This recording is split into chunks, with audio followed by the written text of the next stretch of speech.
pasteur. Merci pour les prières et les bons mots d'appréciation. Gloire à Dieu. Amen. Peuple de Dieu, que la paix et la grâce de Dieu vous soient données ce matin.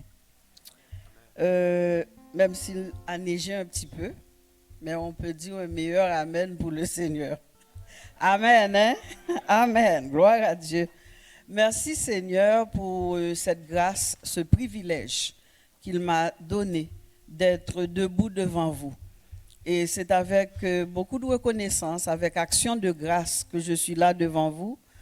Je veux dire merci aussi à l'équipe de prière. Nous avons une équipe de prière très active et fonctionnelle qui prie pour nous, qui nous soutient dans la prière. C'est aussi grâce à eux, ce groupe-là, que je suis debout. Parce que la tempête fait rage, mais Jésus est là. Amen. Amen. J'aimerais faire une petite mise au point pour vous dire que tout ce qui est écrit dans l'Ancien Testament conduit à Jésus. Toutes les histoires, les rituels, les cérémonies, les différentes alliances, ça nous conduit à Jésus. C'est le plan de Dieu. Il annonçait son Fils. Alors à travers tout ce qui prenait place dans l'Ancien Testament, ça nous conduit vers la nouvelle alliance, vers la grâce qui est Jésus. Amen. C'est ainsi que dans Juge, nous avons trouvé l'histoire de Gédéon qui a été attaqué par les Madianites et ça lui donnait beaucoup de troubles. Il avait de la frayeur, il avait peur. Il a mis toutes sortes de toisons devant lui quand l'Éternel lui a dit « vaillant héros », une salutation là, vraiment qui pouvait remonter son moral, mais lui se trouvait faible, il se trouvait petit, toutes sortes de toisons pour finalement, face à ces attaques, l'Éternel l'a convaincu en lui disant « sois en paix, ne crains point, tu ne mourras pas ». Amen. Et Gédéon, en guise de reconnaissance, bâtit à Ophra un autel à l'Éternel. Il l'appela Éternelle paix, Jéhovah Shalom, Dieu de paix. Vous trouverez cette histoire dans Juge 6, et versets 23-24. Ce nom est relaté dans un seul verset dans toute la Bible, Jéhovah Shalom. Donc le terme Shalom en hébreu signifie paix. Et c'est un terme familier aux Juifs. Parce que culturellement, quand un Juif te rencontre, il va te dire Shalom. Ça, c'est en hébreu. Donc, plusieurs décennies plus tard, pour annoncer la venue de Jésus, Ésaïe va prophétiser. Qu'est-ce qu'il va dire? Il va dire dans Ésaïe 9,5, quand un enfant nous est né, un fils nous a été donné, l'empire a été posé sur son épaule et on le nomme conseiller, admirable, Dieu fort, Père à toujours, prince de la paix. Amen. Amen. Prince de la paix, Ésaïe 9,5. Donc cette prophétie fut accomplie dans le Nouveau Testament, tel qu'annoncé par le prophète. Vous trouverez ça dans Luc au chapitre 2, 10 et Jean chapitre 4, 10. Et ça continue après la résurrection, lorsque Jésus se présenta au milieu de ses disciples, il leur dit Shalom. Pour les saluer, il leur dit la paix soit avec vous. Amen. Ce matin, Jésus vous dit la paix soit avec vous. Vie d'espoir. Quant à l'apôtre Paul, la marque de signature de ses salutations est empreinte de terme paix. Quand Paul va saluer les Romains, il va dire que le Dieu de la paix soit avec vous tous, dans Romains 15, 33. Et même pour saluer les Thessaloniciens, il dira encore que le Seigneur de la paix vous donne lui-même la paix en tout temps et de toute manière. Que le Seigneur soit avec vous tous. Amen. Le mot shalom en hébreu rejoint le terme grec qui est Irénée et se trouve 92 fois dans la Bible, qui veut dire calme, quiétude, tranquillité, être en confiance, la sérénité. C'est l'état de quelqu'un que rien ne peut troubler. Donc pour nous, enfants de Dieu, c'est un terme très important. Cette paix dont nous parlons ce matin signifie ressentir dans son cœur une tranquillité et se dire que notre vie est totalement entre les mains d'un Dieu aimant. C'est l'état tranquille d'une âme assurée de son salut en Jésus. Amen. Frères et sœurs, nous sommes dans une série qui s'appelle l'Évangile, une bonne nouvelle. Je tiens à vous dire ce matin qu'une des grâces de l'Évangile, qui est la bonne nouvelle, c'est la paix que Dieu donne. Amen. Une paix gratuitement par la foi en Jésus, son Fils bien-aimé. La paix au milieu des épreuves, la paix dans les tempêtes, la paix en tout temps. Amen. Car Jésus est le Dieu de paix. Amen. Jésus est le Dieu de paix. Donc en acceptant Jésus dans son cœur comme son sauveur, nous recevons automatiquement cette paix à cause de sa présence dans votre vie. Amen. Donc je dis ce matin que la paix est un don de Dieu. La paix, c'est un don de Dieu. Nous avons cette paix de ce Dieu qui a fait alliance de paix avec nous. Et son alliance ne chancellera jamais. Et quand on va dans les épîtres, nous pourrons voir que la paix aussi est un fruit de l'esprit. Galates 5:20 va vous dire, comme je vous dis toujours, AJPP, BBFDT, donc l'amour, la joie, la paix, la patience. Donc la paix fait partie de ce fruit de l'esprit. Amen. Après avoir enseigné aux disciples dans le sermon sur la montagne, Jésus fut descendu de la montagne, une grande foule le suivait. Et pendant que la foule le suivait, il opérait plusieurs miracles en présence des disciples, leur démontrant son autorité, sa puissance. Pasteur Jean vient de le dire, Jésus guérissait tous les malades qui s'approchaient de lui.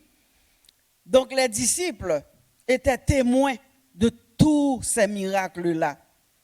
À un moment donné, la foule était tellement nombreuse, une grande foule autour de Jésus. Jésus demande aux disciples de passer à l'autre bord.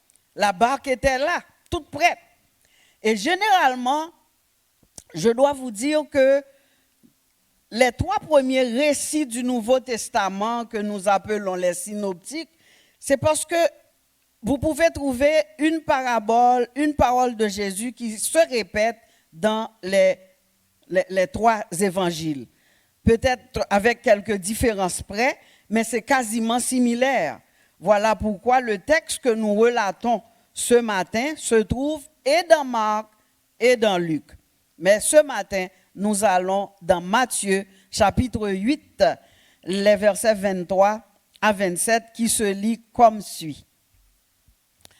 Je remercie l'équipe de louange. Vous n'êtes pas en punition, regagnez votre place et puis on fera le chant après le... Amen, on les applaudit. Ils sont restés sagement debout. Donc, on est entré directement dans le message pour ne pas prendre trop de temps. Donc, après, notre directeur de louange qui nous a tellement conduits dans de beaux chants ce matin, qu'on les applaudisse. Je ne veux pas prendre ça pour acquis parce que je me rappelle, à un moment donné, on payait quelqu'un pour venir jouer de la guitare pour nous. Alors, j'applaudis vraiment notre équipe de louange. Merci, hein? Gloire à Dieu. Alors, ce matin, pour revenir à notre texte, nous sommes dans Matthieu chapitre 8, les versets 23 à 27, qui se lit comme suit. Il monta dans la barque et ses disciples le suivirent.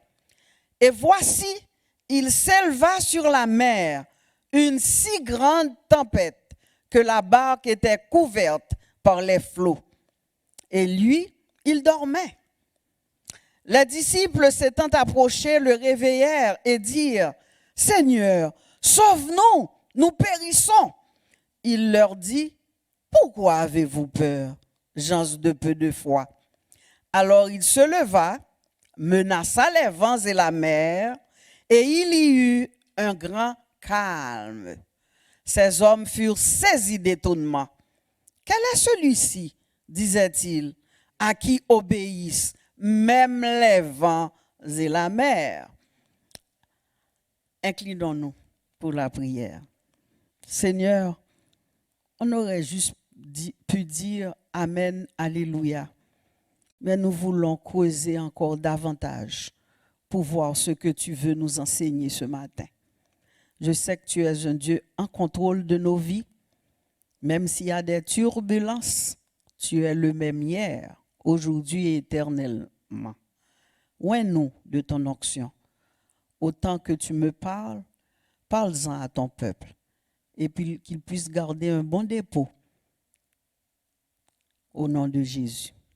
Amen. Amen. Bien-aimé, mon premier point se trouve dans le texte. Ses disciples le suivirent. Et le verset qui nous le dit, c'est le verset 23a. Il monta dans la barque et ses disciples le suivirent. Il monta dans la barque. Donc Jésus monta dans la barque, ses disciples le suivirent. Il y avait beaucoup de gens qui suivaient Jésus. Remarquons que ce sont les disciples qui ont embarqué avec lui. Alors tout de suite, ça m'interpelle pour me dire, qu'est-ce qu'un disciple? C'est quoi être disciple de Jésus? Être disciple de Jésus, ce n'est pas simplement penser à Jésus, parler de Jésus ou même lui faire des promesses. Ce n'est pas non plus vouloir le suivre. Car dans le passage précédent, il y avait un scribe qui voulait suivre Jésus.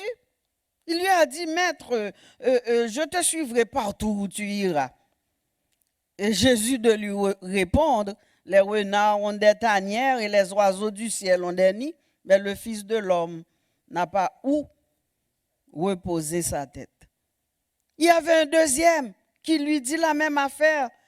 Un autre d'entre les disciples lui dit, « Seigneur, permets-moi d'aller d'abord ensevelir mon Père. » Et Jésus de répondre, « Suis-moi et laisse les morts ensevelir leurs morts. » C'est le sujet d'une autre prédication que peut-être Pasteur Charlie reprendra.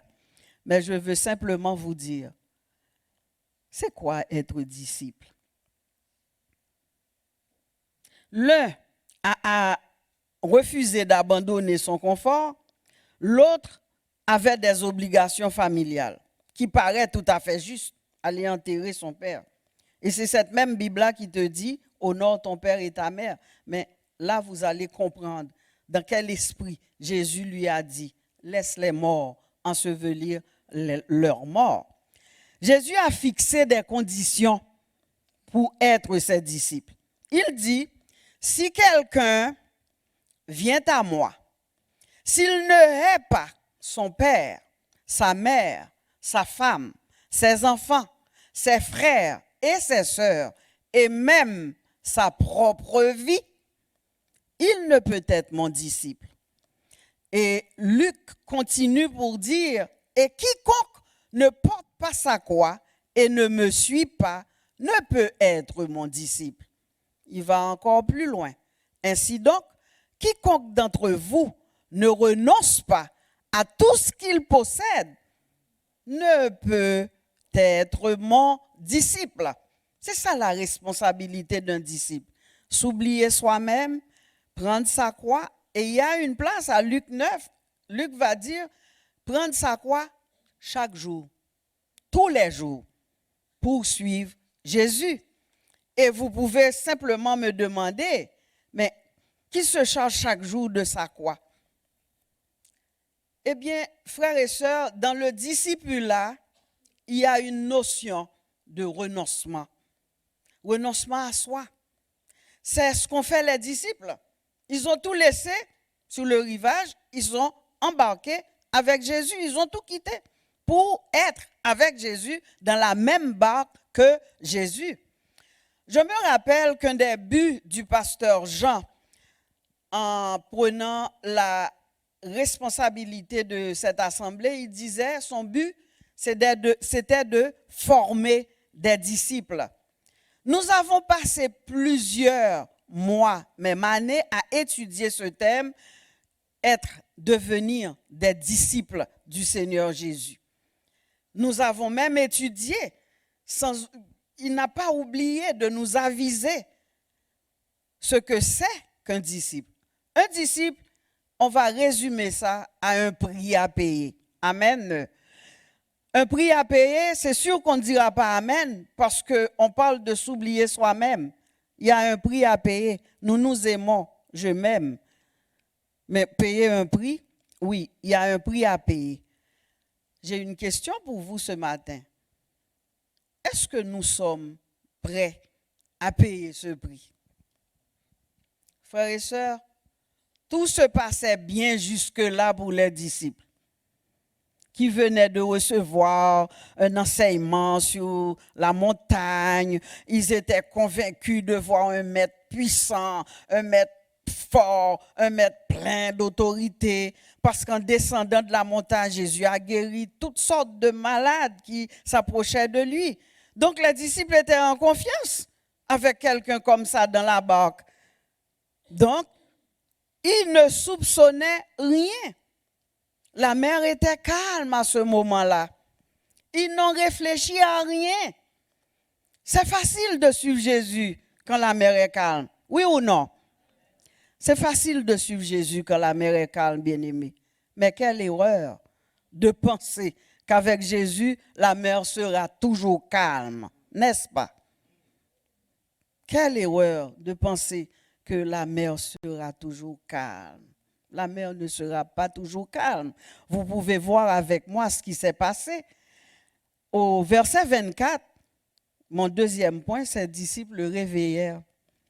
Et voici, il s'éleva sur la mer une si grande tempête que la barque était couverte par les flots et lui, il dormait. Ils étaient sur la mer de Galilée. Et cette mer-là, de par sa position, a une réputation d'être agitée, puis subitement, soudainement, des tempêtes arrivent dans cette mer-là. Et ce sont des tempêtes assez violentes qui balaient la mer.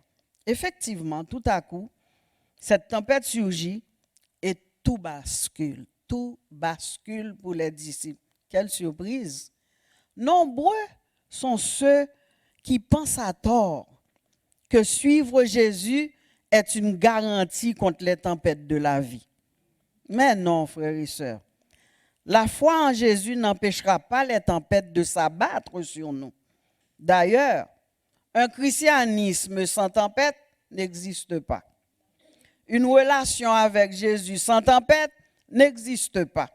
Au contraire, en réalité, quand on suit Jésus, il faut s'attendre à traverser des tempêtes, à vivre des épreuves, car elles font partie de la vie chrétienne. D'ailleurs, nous vivons dans un monde tempétueux, un monde plein de tempêtes. Je ne vous apprends rien. Vous écoutez les nouvelles, vous savez comment c'est agité dehors. Comment pensez-vous que nous, chrétiens, au milieu de toute cette agitation-là, nous serions calmes, nous serions comme tranquilles en paix? Oui, nous sommes en paix à cause de Jésus dans notre cœur. Ça veut dire que Jésus est dans notre barque. La barque de ta vie, Jésus est là. Et si Jésus est là, il fait la différence, il y a la paix. Ce matin, il vous dit, paix vous soit. Peu importe les tempêtes que vous traversez, il vous dit, paix vous soit. À titre d'exemple, certains parmi nous sont durement touchés éprouvés au moment où l'on se parle. Et ces épreuves nous affectent. Nous affectent tellement que nous posons beaucoup de questions quand un pépin nous arrive. Genre, pourquoi cette épreuve? Qu'est-ce que j'ai fait? Pourquoi ça tombe sur moi? Qu'est-ce qui arrive? Est-ce que j'ai péché? Mais je ne comprends pas. Pourtant, je fais partie du groupe de prière. Je prie pour les autres. Hein? Pourquoi les genoux? Qu'est-ce qui arrive? Nous avons tellement de questionnements. Nous avouons honnêtement que plus souvent qu'autrement, nous sommes ébranlés, démunis, déstabilisés, angoissés, tristes quand les épreuves tombent sur nous. Oui ou non? Nous voulons comprendre toujours la cause de ces épreuves-là. Parfois, nous cherchons un responsable ou nous culpabilisons. Nous allons dire c'est parce que j'ai péché. Et pourtant, ce n'est pas toujours vrai. Je peux citer dans le cas de Jonas. Jonas avait désobéi à l'ordre de l'Éternel. En conséquence, il s'est retrouvé dans le ventre d'un poisson. Mais j'ai des nouvelles pour vous. Même là encore, le Seigneur, l'Éternel, lui a fait grâce. Le poisson est allé sur le rivage, vomit en Jonas. Donc ces tempêtes-là, ces épreuves-là vont te vomir, ils ne peuvent pas te retenir. Tu as la paix de Jésus en toi. Amen. Jésus est là. Des fois, il y a des choses qui nous dépassent, que nous ne comprenons pas. Mais n'ayez pas peur, Jésus est là. Le prince de paix est là. Bien-aimés, vous savez quoi? Je lis chaque jour, depuis le 28 mai, que j'ai cette histoire de genoux, je lis Ésaïe 53. Savez-vous, il y a deux choses qui viennent me chercher, qui m'interpellent. Quand on lit Ésaïe 53, c'est pas sur... Oui, c'est là. Quand on lit Ésaïe 53, arrivé au verset 6b, vous lisez ceci. Et j'aimerais ça que vous lisiez assemblée. Lisez ce que vous avez vu. Et l'Éternel a fait retomber sur lui l'iniquité de nous tous. Nous venons de manger la Sainte Seine. Qui a fait retomber sur lui? L'Éternel. A fait retomber sur qui, bien-aimé? Vous pouvez répondre. Sur Jésus. Qui a fait tomber sur Jésus? L'Éternel. Comprenez-vous? Et l'autre partie, c'est dans Ésaïe 53, 10a, il dit, il a plu à l'Éternel de le briser par la souffrance. De briser qui? Jésus, de le briser par la... Il a plu. Regardez ce que le prophète a écrit. Il a plu à l'Éternel. Et que pensez du psaume 107? Ces marins-là étaient des marins expérimentés. Ils connaissaient l'art de la mer. Et ça me fera plaisir que vous lisiez avec moi ce qui est arrivé à ces marins. Et regardez ce que David a écrit.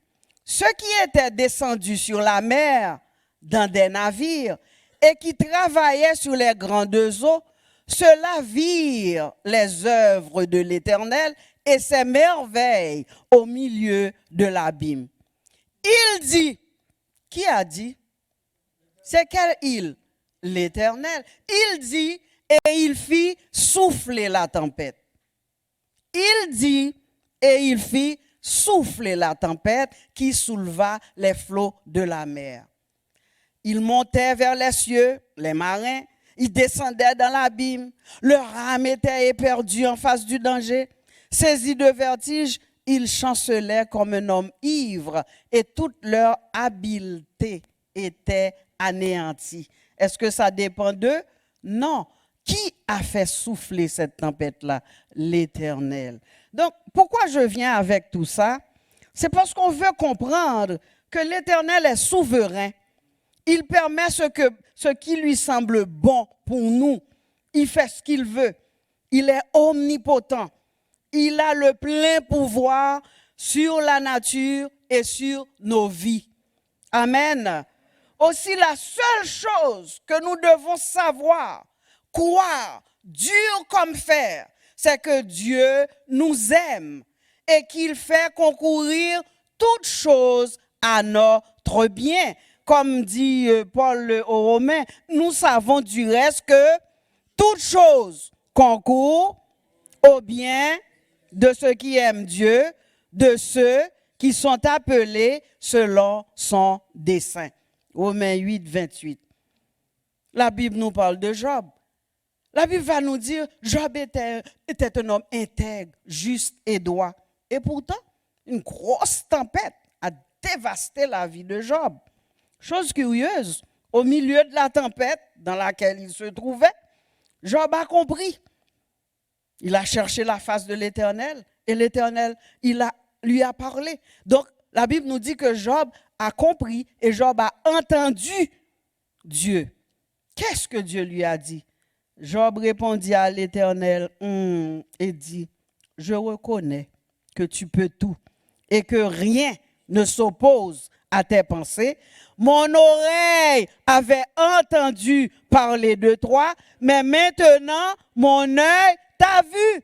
C'est pourquoi je me condamne et je me repens sur la poussière et sur la cendre. Job a reconnu que sa justice propre n'avait aucune valeur devant Dieu. Il a reconnu l'omniscience, l'omnipotence, l'omniprésence de notre Dieu. Amen. Il s'est incliné. Bien-aimés, nous avons vu que la tempête était périlleuse. Les flots et les vagues faisaient rage. Les disciples paniquaient. Ils avaient peur. Ils étaient en danger de mort. Et ce qui vient me chercher, dans cette barque-là, Jésus était là. Jésus dormait. Jésus dormait. Quel contraste. Avez-vous compris quelque chose? Vous êtes dans la barque, les flots, les vagues, ça frappe fort. L'eau coule la barque, tu es dans la barque. Et puis Jésus est là.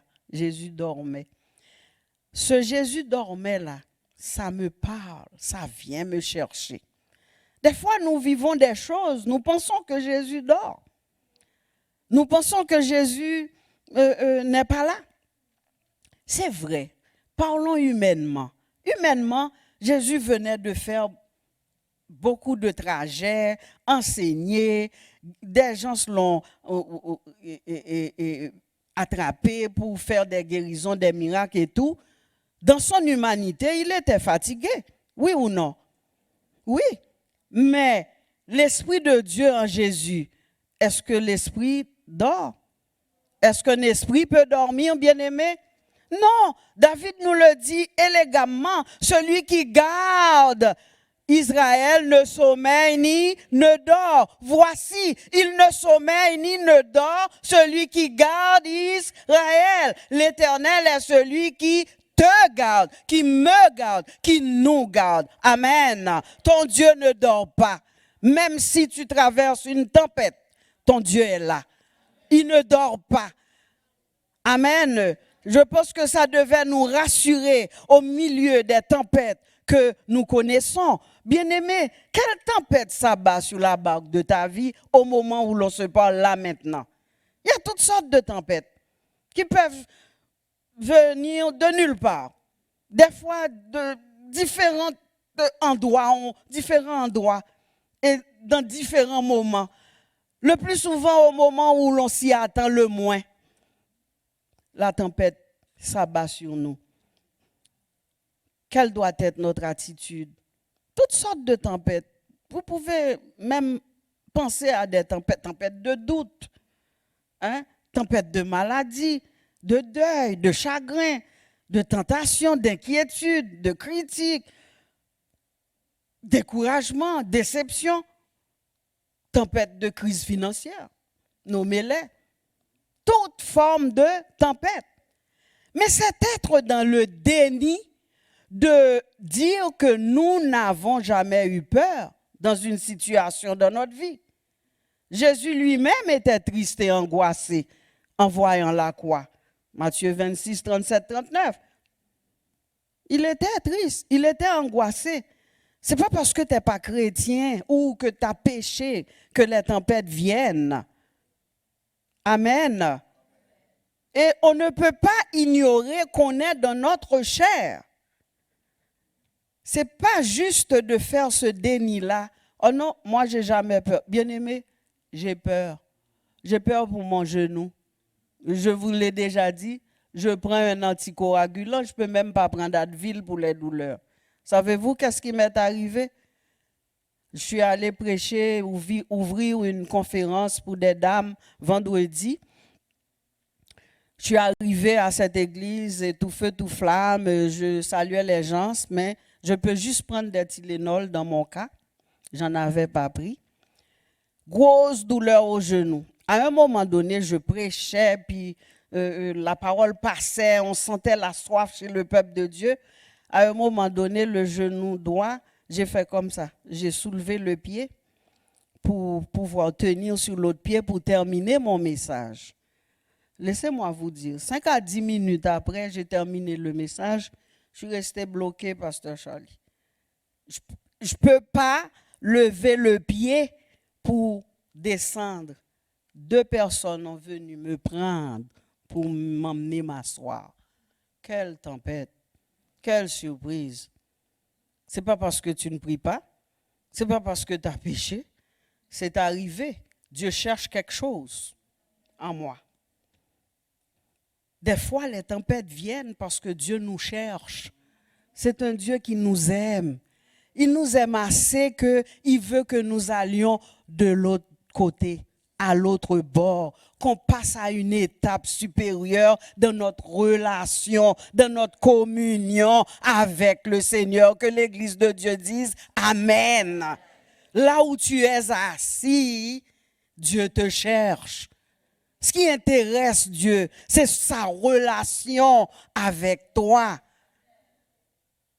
C'est son contact avec toi, son intimité avec toi. Tout le reste n'est que détail. Pourquoi? Parce que nous servons un Dieu qui est maître du ciel, maître de la terre, maître de la création, maître des esprits de toute chair. Tout ce qui bouge appartient à Dieu. Et à plus forte raison, nous, enfants de Dieu, nous, enfants du royaume, le Père est concerné pour nous. Amen. Mais il veut une relation personnelle avec nous. Bien-aimés, 4 fois, les marins disent dans le psaume 107, dans leur détresse, ils crièrent à l'Éternel et il les délivra de leurs angoisses. Donc, comme les disciples, crions à Jésus. Amen. Si vous pensez qu'il dort, réveillons-le.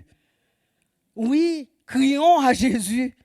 Si nous pensons qu'il dort, des fois, il n'est pas là, il est absent, il n'est pas intéressé à crier plus fort. Amen.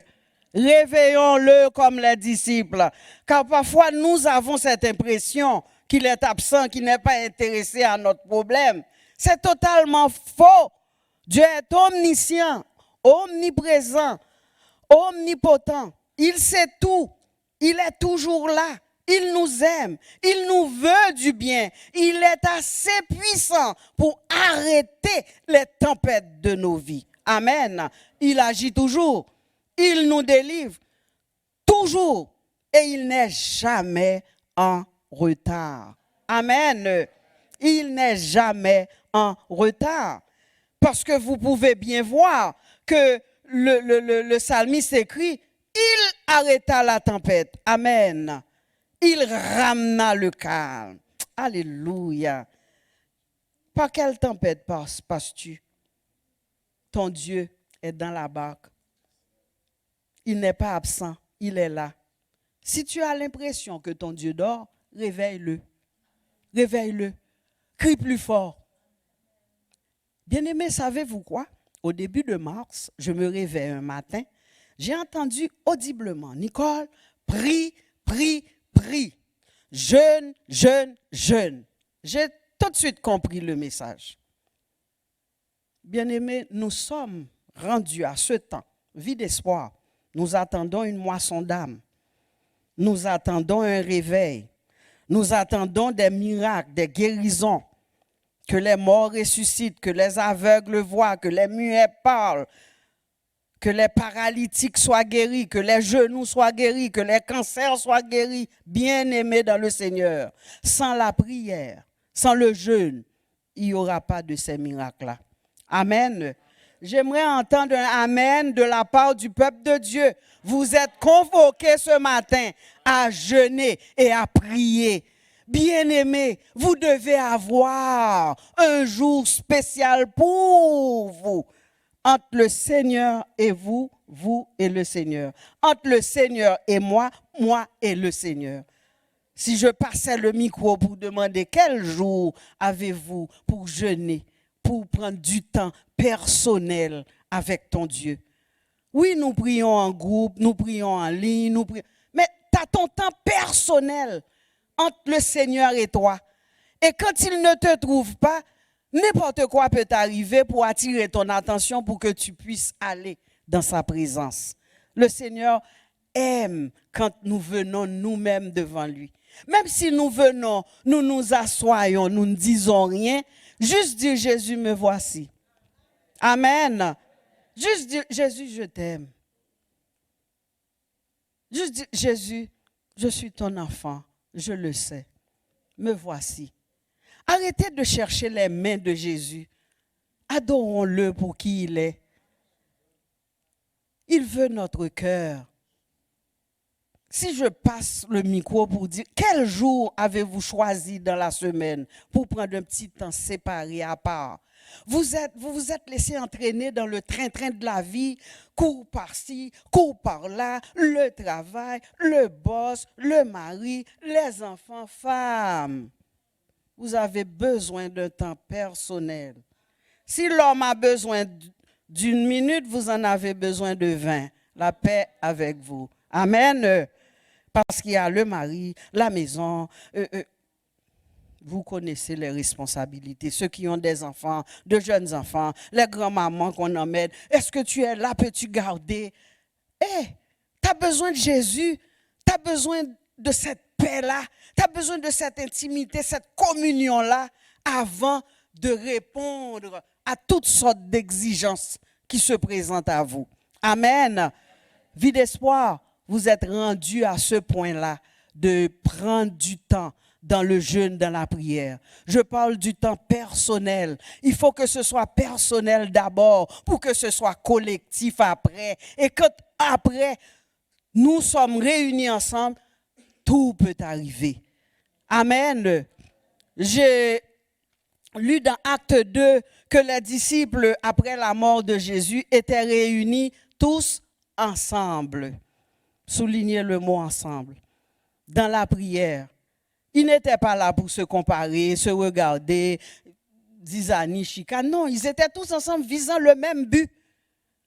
Recevoir la puissance et aller prêcher l'évangile. C'est là qu'on est rendu à vie d'espoir.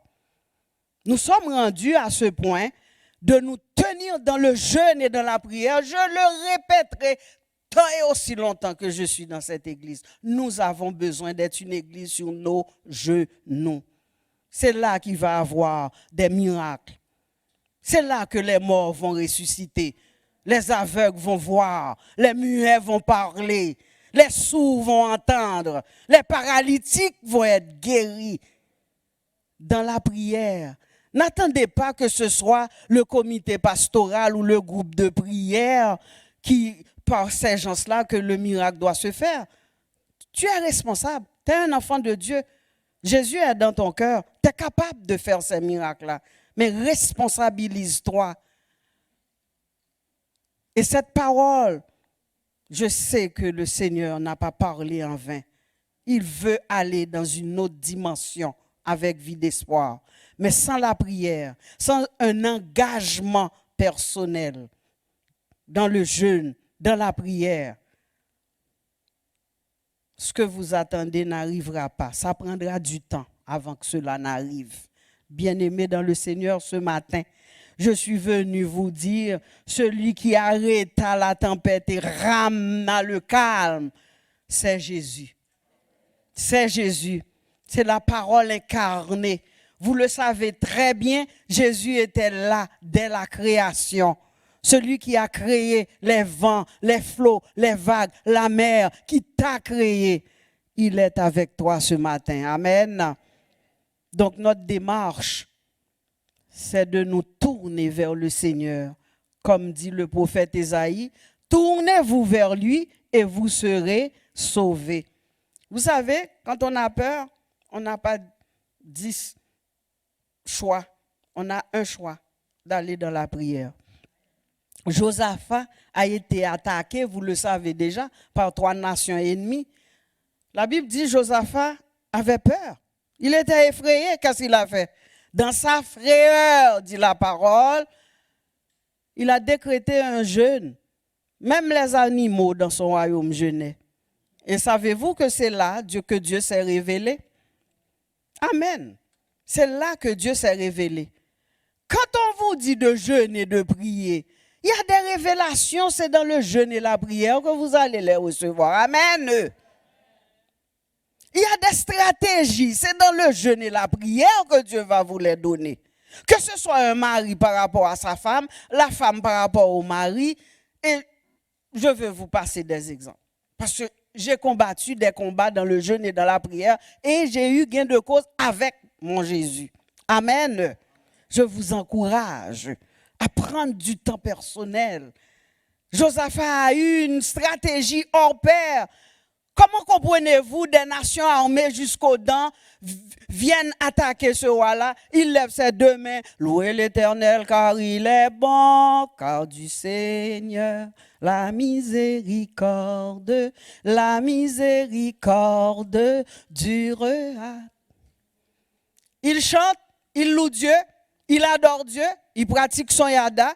Et puis les nations, la confusion est tombée entre les nations. Ils se sont entre-déchirés. Où a-t-il trouvé cette stratégie? Dans le jeûne et dans la prière. David était pris dans une caverne. Qu'est-ce qu'il a fait? Il se tourna vers l'Éternel. Il s'est écrié, « Aie pitié de moi, ô Dieu, aie pitié de moi, car en toi mon âme cherche un refuge. Je cherche un refuge à l'ombre de tes ailes, jusqu'à ce que les calamités soient passées. » On va lire ensemble, c'est bon, ça nous concerne. Aie pitié de moi.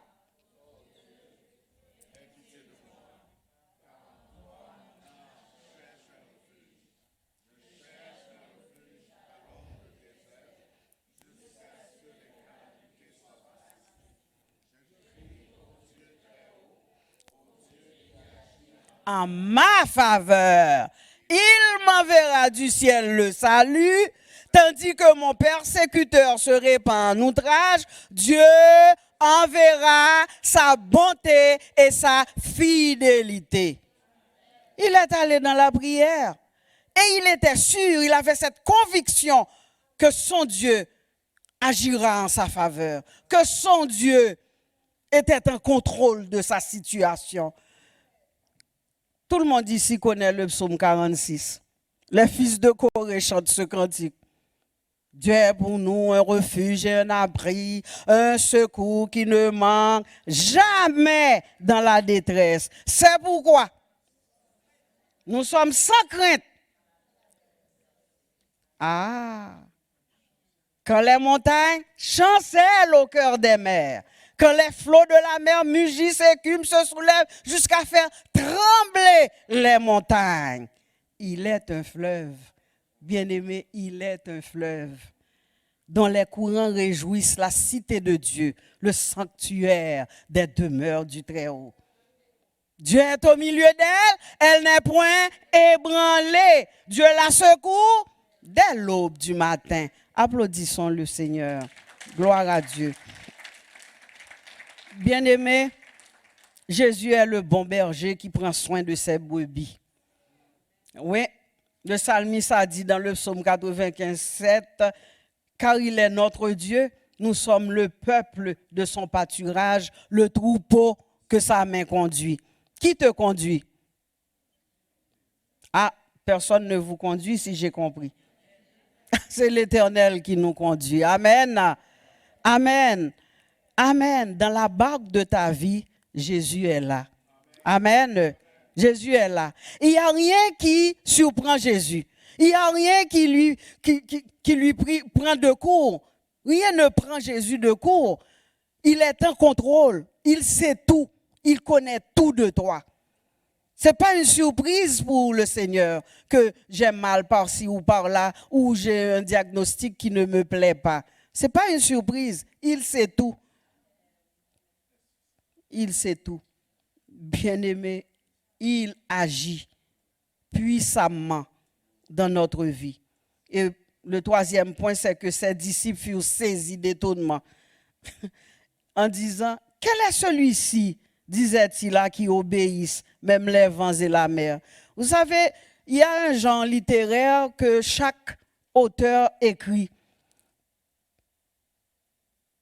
Luc écrit d'une manière, Matthieu d'une autre, Marc d'une autre, mais le point central, c'est que le calme va être rétabli.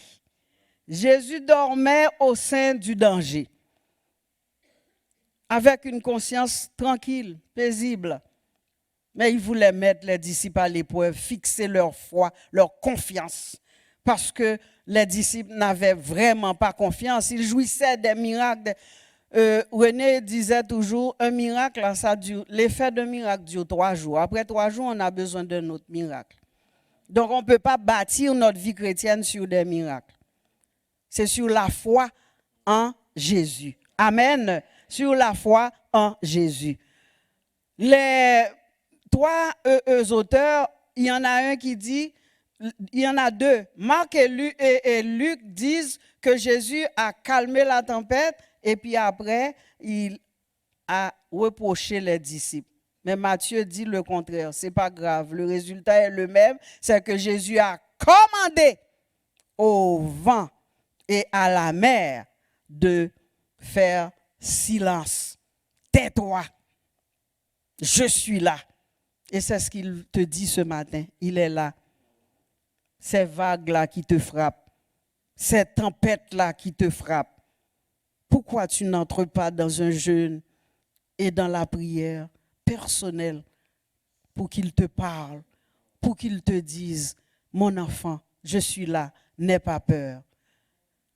Il n'a pas dit que tu coulerais. Il n'a pas dit que tu sombrerais. Il a dit, passons. Nous avons besoin d'aller à l'autre bord. Ça veut dire pour moi d'aller dans une autre étape. Franchir une autre étape, faire un progrès de plus, vie d'espoir. Nous ne sommes pas là assis, tandis que Satan fait rage à l'extérieur. Des âmes vont comme ça en enfer. Et puis nous sommes là bien gentils le dimanche, nous venons, nous prenons notre petit service, et puis soit que c'est pasteur Jean qui doit faire les miracles. Mais non, nous sommes concernés. Nous sommes concernés. Nous sommes concernés pour ceux qui périssent dehors. Nous sommes concernés. Je sais que c'est une responsabilité, vous n'allez pas répondre, mais n'empêche que Dieu nous appelle ce matin à aller prêcher l'évangile. Il y a trop d'âmes qui périssent dehors. Les choses vont très mal et je ne vous fais pas un dessein. Vous le savez très bien. Nous sommes concernés. Parce que nous avons tous reçu la grande commission. Allez, faites des nations des disciples. C'est notre responsabilité. Alors, quand les disciples ont vu que Jésus, avec autorité, s'est mis debout et a commandé, vous savez ce que Salomon dit dans Proverbe? Quand on est inquiet, on perd nos moyens. L'inquiétude dans le cœur de l'homme là-bas, mais un homme mais une bonne parole le réjouit. Oui, la frayeur est là, mais tournez-vous vers Dieu et vous serez sauvés. C'est ce que Ésaïe nous dit. Donc, Le Seigneur nous reproche ce matin, comme il l'a fait pour les disciples. Pourquoi avez-vous peur, gens peu de foi? Marc va dire, pourquoi avez-vous ainsi peur? Comment? N'avez-vous point de foi? Luc va dire, où est votre foi? Quoi qu'il en soit, Jésus reproche aux disciples leur manque de foi. Frères et sœurs, nous ne sommes pas mieux que les disciples. Hein?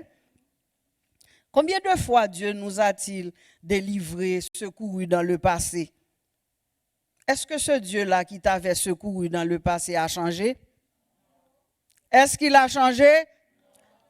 Jamais. Il est le même hier, aujourd'hui et éternellement. Le Dieu qui t'a sorti des pétrins ou d'une maladie ou d'un problème quelconque la dernière fois est encore là. Il n'est pas en retraite. Il n'est pas vieillard. Il n'a pas de douleur au genou. Non? Il n'a pas de colonne. Il n'est pas diagnostiqué. Il est encore là, vivant, capable d'agir, capable encore d'arrêter les tempêtes de notre vie. Amen. Donc les disciples craignaient de périr en présence de Jésus. Et ça n'a pas plu à Jésus, parce que Jésus venait de faire plein de miracles devant eux. Alors, il a commandé. Maintenant, qu'est-ce qui s'est passé? Les disciples étaient tous étonnés de voir, vous voyez ce que dit Matthieu 8, 27? Ces hommes furent dans l'admiration, saisis d'étonnement. Quel est celui-ci, disait-il, à qui obéissent même les vents et la mer? Ils ont oublié, celui qui a créé les vents et la mer était dans la barque, et c'est Jésus. Amen. Jésus est la parole incarnée. Jésus est celui qui dit et la chose arrive, qui ordonne et elle existe. Donc les disciples étaient étonnés de voir qu'une seule parole de Jésus. Vous vous rappelez, la femme a dit, dis seulement une parole. Amen. Ce matin, nous demandons à Jésus de dire une parole pour ceux et celles qui sont frappés par la tempête. J'ai demandé à Dieu de dire une parole pour mon genou qui me lâche de temps en temps. C'est le même Dieu. Et je resterai tant et aussi longtemps qu'il me permette de respirer, qu'il m'accorde la grâce de toujours proclamer l'évangile, avec pied ou sans pied, avec genou ou sans genou. Amen. C'est ça le mandat que Dieu nous a donné. Ces hommes furent dans l'admiration. Bien-aimés, la présence de Jésus apporte la paix. La paix dans la souffrance. La vie à jamais, comme dit le vieux cantique. Peu importe ta langue, ta connaissance, ta façon de prier, peu importe la situation que tu vis, n'hésite pas à crier à lui. Crie à Dieu. Crie, crie, crie, peuple de Dieu, à Jésus, le maître des temps et des circonstances, le créateur de tout ce qui bouge. Il entend, il agit, il amène la paix et il n'est jamais en retard. Amen. Ce matin, je nous déclare cette parole du prophète Ésaïe. Car ainsi a parlé le Seigneur l'Éternel, le Saint d'Israël. C'est dans la tranquillité et le repos que sera votre salut. C'est dans le calme et la confiance que sera votre force. Peuple de Dieu, il faut relire cette parole que le Seigneur vous envoie ce matin prophétiquement. Je vous écoute.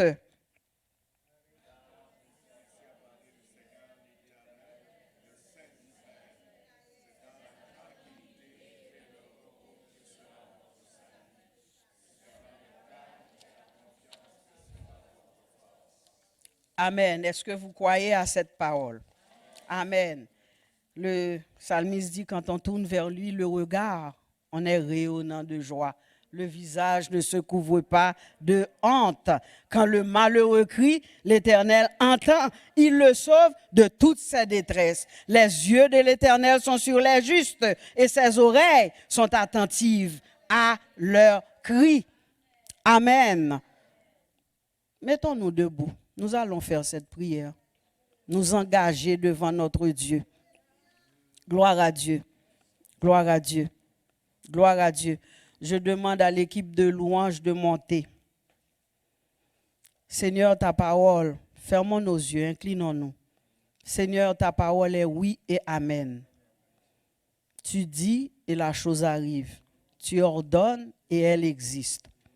Ce matin, nous sommes devant toi pour te dire oui. Nous confessons que tu es là. Tu es là, Seigneur. Tu n'es pas absent. Tu es là au milieu des tribulations, au milieu des problèmes, des tempêtes que nous traversons. Et tu n'as pas changé. Le même Jésus qui a dit à la tempête, au vent, de faire silence, il est encore là aujourd'hui. Et il le dit encore ce matin. Il dit à la tempête, tais-toi, fais silence, que le calme revienne au milieu de mes enfants. Seigneur, tu l'as dit, tu le fais, parce que tu n'as pas de péché en toi. Il n'y a point d'iniquité en toi, dit la parole. Tout ce que tu dis, tu es capable de l'accomplir. Ce matin, voici, nous sommes devant toi pour te dire, nous comptons sur toi. Peu importe les vagues, les flots, les tempêtes que nous traversons. Que ce soit dans notre vie de couple, que ce soit pour nos enfants, que ce soit pour notre travail, nos finances. Tu es là, tu réponds à nos besoins. Tu es au-dessus de tout ce qui nous frappe parce que tu as le pouvoir de tout arrêter et de dire silence. Nous te demandons de proclamer cette parole, silence ce matin. Tais-toi ce matin dans les épreuves que nous traversons. Nous te faisons confiance. Oui, c'est l'Éternel qui est Dieu. Oui, c'est l'Éternel qui est Dieu. Amen. Amen. Amen. Et le mot de la fin, bien-aimé, ne crains pas la tempête. Reste tranquille. La paix viendra. Le calme viendra. Que votre cœur ne se trouble point. Croyez en Dieu. Croyez en moi. Ce matin, il vous dit encore, je vous laisse la paix. Je vous donne ma paix. Je ne vous la donne pas comme le monde la donne. Que votre cœur ne se trouble point et ne s'alarme point. Amen. Amen. Amen. Seigneur, je veux te dire merci pour ton peuple qui est debout devant toi. Seigneur, ces paroles, tu les as données à moi. Et je suis venu les témoigner devant ton peuple. Et Seigneur, qu'ils puissent se rendre compte que tu es le même hier, aujourd'hui et éternellement. Tu agis dans nos vies, Seigneur. Nous déposons à tes pieds tout ce qui nous fait trembler, tout ce qui nous fait peur, tout ce qui nous effraie. Dans le nom de Jésus, nous prenons autorité pour dire à ces tempêtes de faire silence, de se calmer et que le calme revienne dans les familles, dans les cœurs, dans tes enfants, dans tes serviteurs. Père, tu nous écoutes en ce moment même et tu souris en nous regardant debout pour toi. Seigneur, mets cette flamme dans notre cœur d'aller parler de cette bonne nouvelle pendant qu'il y a un peuple qui périt à l'extérieur. Donne-nous ce souci, Seigneur. Interpelle nos cœurs de savoir que c'est notre responsabilité, c'est notre mandat, c'est la commission, la grande commission que tu nous as donnée d'aller présenter l'amour de Jésus à ceux qui sont désespérés, à ceux qui périssent, Seigneur. Tu ne nous as pas commandé d'aller envoyer des gens en enfer, loin de là. Parce que tu es venu pour ceux qui étaient malades, pour les brebis perdus. Et tu nous as demandé d'aller leur dire que tu es là. Tu es là. Tu es le Dieu de paix. Tu donnes la paix à tous ceux qui s'approchent de toi. Seigneur, nous voici. Arme-nous pour le combat. Arme-nous. Donne-nous ce défi de jeûner, prier chez nous, dans notre intimité. Et après quoi, ensemble, l'Église se réunira aussi souvent que possible dans le jeûne et dans la prière. Parce qu'il y a un peuple qui périt en dehors de ces murs. Et tu veux qu'on aille prêcher l'Évangile en dehors de ces murs. Qu'il en soit ainsi dans chacune de nos vies. Dans le nom de Jésus, nous avons prié. Amen. Que le Seigneur vous bénisse. Amen. Avec vous, l'équipe de louanges. Acclamons le Seigneur. Pourquoi pas? Ne crée pas la tempête, reste tranquille, la paix viendra. Relève donc la tête, regarde à Jésus, sois plein de foi. Qu'importe l'adversaire, chasse la crainte, il est vaincu. Au nom puissant de Jésus, l'ennemi s'enfuit, tu es vainqueur. Au nom puissant de Jésus, l'ennemi s'enfuit, tu es vainqueur. Ne crains pas la tempête, reste tranquille, la paix viendra. Relève donc la tête, regarde à Jésus, sois plein de foi. Qu'importe l'adversaire, chasse la crainte, il est vaincu. Au nom puissant de Jésus, l'ennemi s'enfuit, tu es vainqueur. Au nom puissant de Jésus, l'ennemi s'enfuit, tu es vainqueur. Gloire à Dieu, gloire à Dieu. Merci pour cette bonne parole. Frères et sœurs, vous voyez dans l'actualité qu'il se passe beaucoup de choses. Il y a beaucoup de tempêtes dans ce monde en ce moment. Et il y en a peut-être aussi dans nos vies, autour de nous. Mais la bonne nouvelle ce matin, que Nicolas nous a prêché, c'est que Dieu, qui est avec nous, est capable de menacer les flots de la mer et les vents pour qu'on puisse connaître le calme, la tranquillité et la paix. Nous avons un Dieu de paix. Alors moi, je dis merci au Seigneur pour cette bonne parole. Est-ce qu'on peut remercier le Seigneur pour notre sœur Nicole qui a prêché un message qu'on a besoin d'entendre? Dieu, c'est un Dieu de paix. Alors, soyez en paix ce dimanche, frères et sœurs. Que Dieu vous bénisse et aimez-vous les uns les autres. Soyez bénis. Amen.